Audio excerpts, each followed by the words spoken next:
Hey everyone, my name is Murray. Welcome to the video.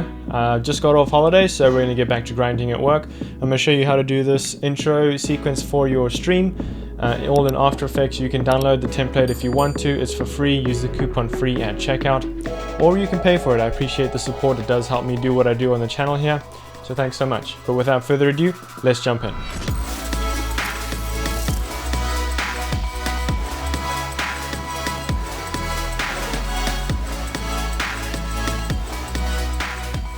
Alrighty, so here we go. Here we are in After Effects, and you can see I've set up my composition as 1920 by 1080, 60 frames per second, because that's usually what I stream at. And that's pretty much all you need to know for that. I'm going to click OK. And the first thing I'm going to do is I'm going to go to my rectangle tool up here, just click it once. And then I'm going to go right over here and I'm going to click the fill. And I'm going to select the linear gradient.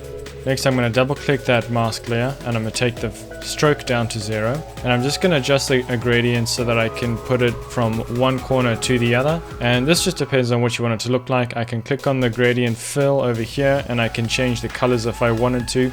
I'm going to leave it at this one because I like it, and then once I'm happy with the adjustment, I'll just duplicate that layer. And then on that new layer I'm just going to adjust that gradient just a little bit, just to add a little bit of variety, because when I kind of add a mask to it, I kind of want a harsh edge in some areas, and you'll see what I'm talking about in just a second. Next I'm going to pre-compose it and then grab my mask tool, drag a mask around it, cut off the corners of the gradient, that way it kind of adds a line to it and some variety. You can choose to feather the mask if you want to. I'm not going to because I want to keep it harsh. It just makes it look better in my opinion, but you can have the choice to do that.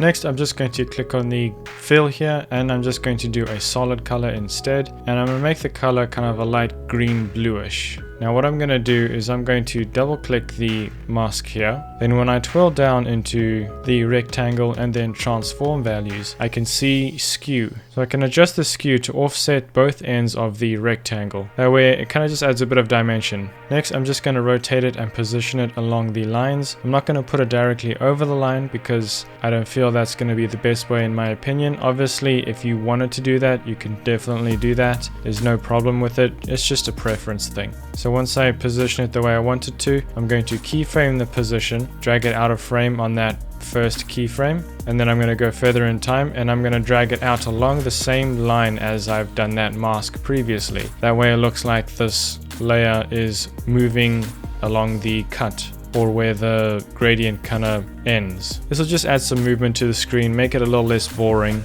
and just kind of add a nice little dimension to it. Next I can just duplicate that layer, reduce the scale a little bit, kind of offset the time a little bit as well so that it's not so uniform and the same as the other. And then it's just a case of duplicating those over and over again so that they continue to show up on screen after each other. Not at the same time because that wouldn't look good, but it just looks like it's kind of like a looping animation.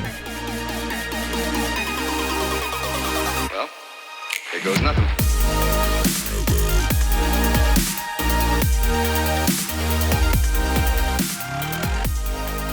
Next we're going to go with the text. Once I type out my text and center it with the align panel. And the font that I'm using here is Montserrat, and it's just an extra bold.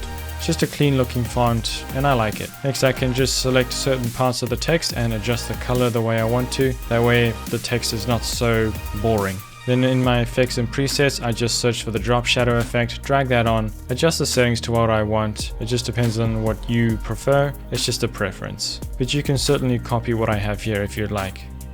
Next I'm just going to drag in my particle asset here. This will also be included in the download if you decide to download this package. And again, if you want to, you can use the coupon free at checkout in case you don't want to pay for anything. But obviously it's nice if you support the work I do, so thank you so much. So what I'm going to do is I'm just going to go to right click, time remapping, and I'm just going to stretch it by 200%. That way it's twice as slow as it usually is rather than real time. That way it just kind of slows the video down, and it also makes it last longer. And I'm also just going to adjust the opacity, keyframe it, that way it kind of fades in so that it's not so harsh. And I'm going to do the same thing by fading it out. So at one point create a keyframe at 100%, go down in time and take that down to 0. Next I'll just duplicate that, drag it in time, that way it kind of fades in as the other one fades out so that it loops, and it's very hard to tell if it's actually looping. And I just do that over and over again until it reaches the destination or the entire distance of the composition.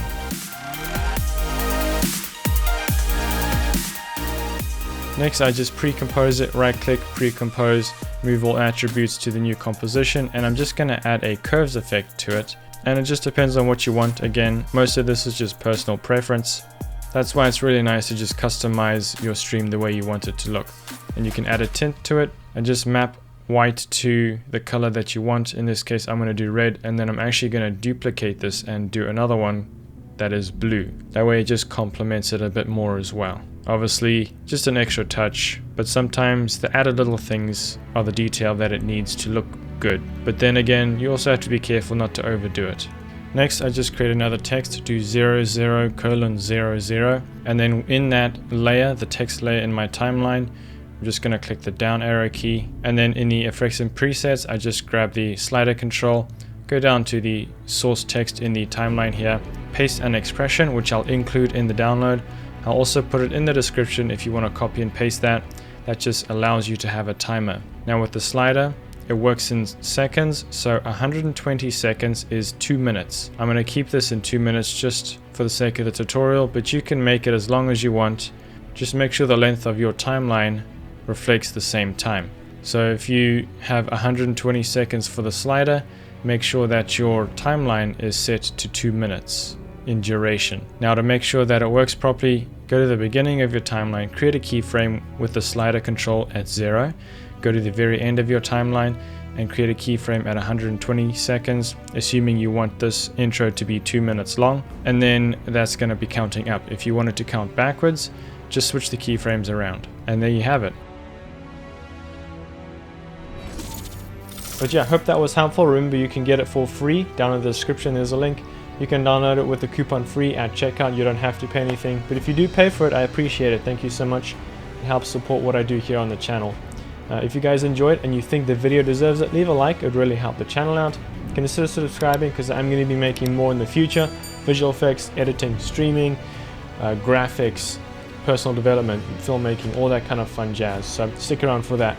But until next time, remember, keep smiling, keep shooting.